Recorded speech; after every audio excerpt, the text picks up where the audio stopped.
समीकरण के युग में ये हमारा दूसरा वीडियो है। इससे पहले वाले वीडियो में हमने एक मेथड का जिक्र किया था और आज हम लोग पढ़ने वाले हैं दूसरा मेथड यानी प्रतिस्थापन मेथड और तीसरा लुप्तीकरण मेथड। इससे पहले हम लोगों ने एक पढ़ चुका है, आप इससे पहले वाला वीडियो देखिएगा, ये वीडियो नंबर 2 है हमारा। तो प्रतिस्थापन विधि को इंग्लिश में सब्स्टिट्यूशन मेथड कहते हैं। तो एक जिक्र होगा सब्स्टिट्यूशन मेथड का, सब्स्टिट्यूशन मेथड का, और दूसरा है लुप्तीकरण, इसको एलिमिनेशन मेथड भी कहते हैं। एलिमिनेशन मेथड यानी हम लोग इस दो मेथड का जिक्र करेंगे। सवाल मेरे पास सामने है। अब बोर्ड एग्जाम में आपको जो मेथड पसंद हो आप बना सकते हो। खासकर सीबीएसई बोर्ड में तो लिखा रहता है कि भाई आप इसी मेथड का इस्तेमाल करके बनाइए। अगर नहीं लिखा है तो सबसे बेस्ट मेथड जो होता है वो लुप्तीकरण विधि है। आप इसे किसी भी तरह के सवालों को बना सकते हैं। तो आइए देखते हैं। तो हमारे पास सवाल है कि इसे हम प्रतिस्थापन विधि से बनाएंगे। ये हमारा आज का दूसरा विधि है बनाने का, इससे पहले वाले भी एक बना चुके हैं। तो प्रतिस्थापन विधि का मतलब है सब्स्टिट्यूशन मेथड, सब्स्टिट्यूट करना है हमको। अगर हमारे पास ये सवाल दिया हुआ है 2x + 3y = 90, 3x + 4y = 26, तो इसे समीकरण 1 मानेंगे और इसे 2 मानेंगे। जो समीकरण 1 है इसे उठा के ले आना है समीकरण 1 से। समीकरण 1 को जरा देखिए, हमारे पास है कि 2x + 3y = 90।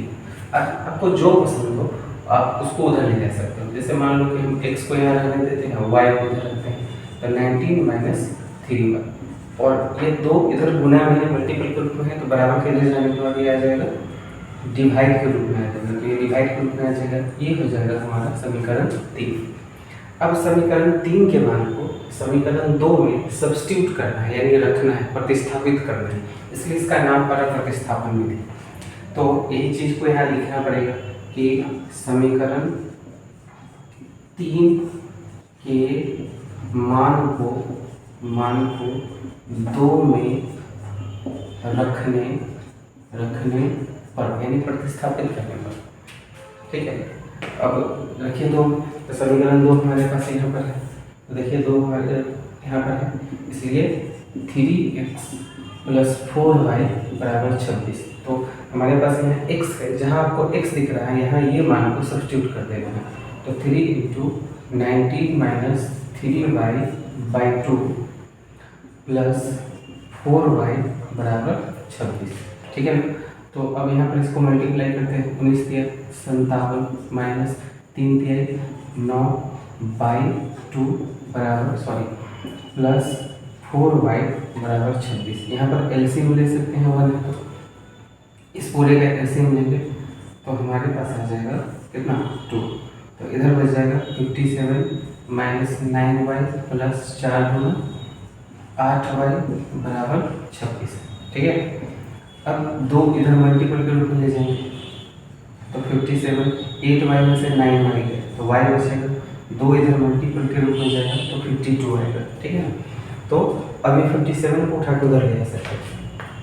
तो 57 को उधर उठा के ले जाते हैं तो कितना आ जाएगा, 57 उधर जाएगा तो -y = 52 - 57, तो -5 आ जाएगा। माइनस से माइनस कैंसिल, तो y का वैल्यू हमें 5 मिलेगा। अब y के मान को समीकरण 3 में रखना है। समीकरण 3 से याद रखिए, तो y के मान को समीकरण 1 या 2 में नहीं सब्स्टिट्यूट करेंगे, यहाँ पर पुट करेंगे। ठीक है, तो यहाँ पर पुट कीजिएगा तो क्या मिलेगा, तो x = 19 - 3 × 5/2, जहाँ y था यहाँ y के मान को रखना है। तो 5 × 15/2, 15 में से 19 में से 15 गया तो 4/2 कट के आ गया 2। तो इस प्रकार x का मान मिला 2 और y का मान मिला 5। ठीक है, तो प्रतिस्थापन विधि में किसी भी तरह के प्रश्न को इसी मेथड से बनाया जाता है। एक याद रखिए, प्रतिस्थापन विधि थोड़ा सा लेंदी होता है, ज़्यादा लंबा पड़ जाता है, कैलकुलेशन ज़्यादा होता है, इसलिए इस मेथड का प्रयोग आप किसी भी ऐसे सवाल में मत कीजिएगा जो ज़्यादा लेंदी हो। ठीक है, अब हम दूसरा मेथड पढ़ते हैं लुप्तीकरण। ठीक, ये इसी सवाल के लिए पढ़ेंगे एलिमिनेशन मेथड। सवाल एक ही रखते हैं ताकि हमको आंसर वो मिल जाए, वरना बहुत सारे सवाल ऐसे में जब भी देखें तो आप जिससे आपको नफरत है, जिससे सबसे ज़्यादा नफरत करते हैं, अगर आप अपने x से नफरत करते हैं तो x को काटने का उपाय करेंगे, y से नफरत करते हैं तो y को काटने का उपाय लगाएंगे। तो देखिए जैसे मान लीजिए x को अगर हमको इलिमिनेट करना है, इलिमिनेट मतलब हटाना, तो इसके पास 2x है, इसके पास 3x है, तो ये दोनों बराबर होना चाहिए। तो बराबर करने के लिए क्या करेंगे, तो एक ऐसा करें कि इसमें 3 से गुना कर दे तो 3 दूना 6 हो जाएगा, इसमें अगर 2 से गुना कर दे तो 3 दूना 6 हो जाएगा, तो दोनों बराबर हो जाएगा।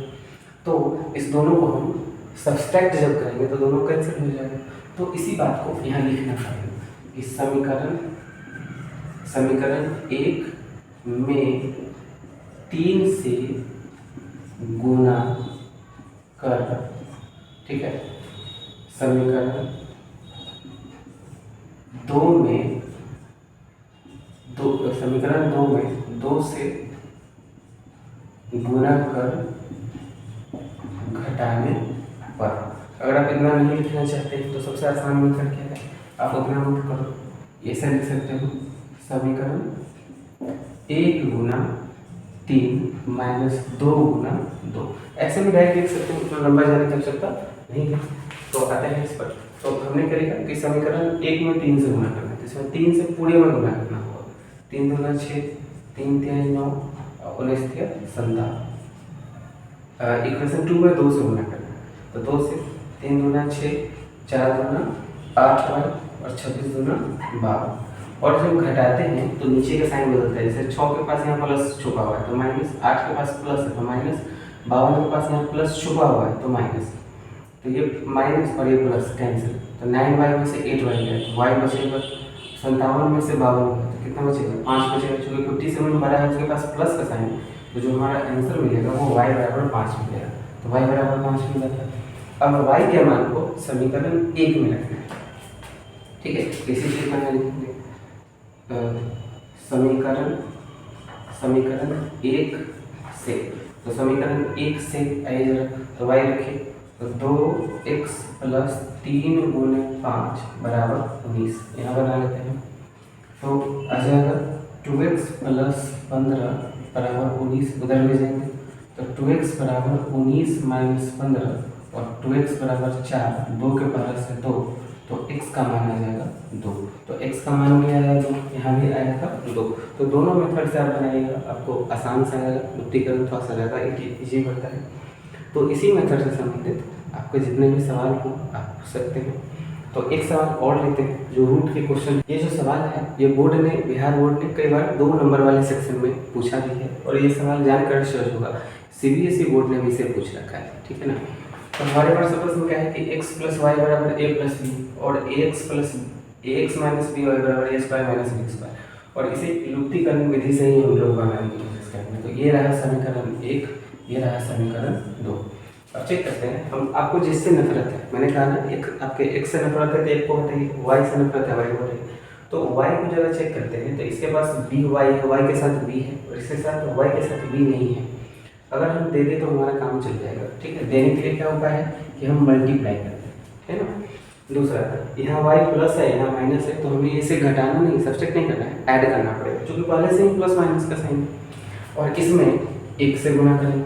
इसी बात को यहाँ लिखना है कि समीकरण 1 गुने b माइनस 2 गुने 1, ठीक है।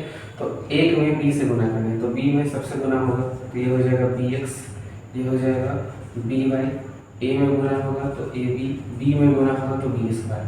इससे तो सिंपल ax हो जाएगा, ये by हो जाएगा, क्योंकि इसमें तो गुना ही नहीं हुआ, a square minus b square.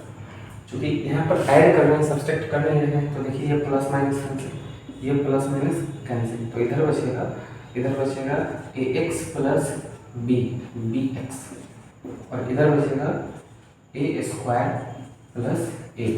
अब यहाँ से x को कॉमन कर सकते हैं, x को कॉमन करेंगे तो बचेगा ab, यहाँ से a को कॉमन करेंगे तो इसके पास बचेगा a और इसके पास बचेगा b, तो ab से ab कैंसिल, तो x का क्या मान बचेगा, x का मान हमारा a बचेगा।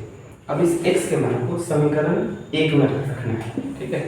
तो समीकरण 1 से आप 2 में भी रख सकते हो, कोई दिक्कत नहीं है। समीकरण 1 से तो x प्लस वाई बराबर a प्लस बी, तो x के मान को a रखना है, तो x जहाँ है वहाँ a रखना है, a प्लस वाई बराबर a प्लस बी, तो ये a से कैंसिल हो जाएगा, क्योंकि उधर जाने के बाद माइनस हो जाएगा, तो y का मान क्या मिलेगा, y का मान हमें b मिल जाएगा। तो इस तरह से x, y बराबर मिलेगा a, b।